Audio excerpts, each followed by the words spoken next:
রাজধানীর মানিক মিয়া এভিনিউকে আরও আধুনিক, নান্দনিক ও আলোকিত করতে ডিএনসিসি স্মার্ট লাইটের ডেকোরেটিভ পোল স্থাপনের কাজ শুরু হচ্ছে।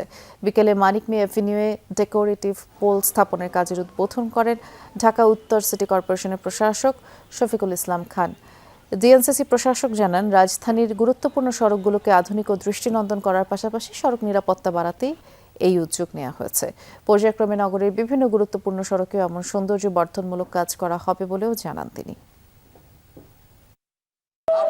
আমরা এই শহরটাকে আধুনিক একটা দুর্গন্ধমুক্ত একটা ভালো শহর উপহার প্রতিটি জায়গায় আমরা বর্জ্য ব্যবস্থাপনা থেকে শুরু করে মশক নিয়ন্ত্রণ, ডেঙ্গু প্রতিরোধ থেকে শুরু করে সব কিছুই আমরা অংশগ্রহণ করবেন আপনারা আমাদের সাথে।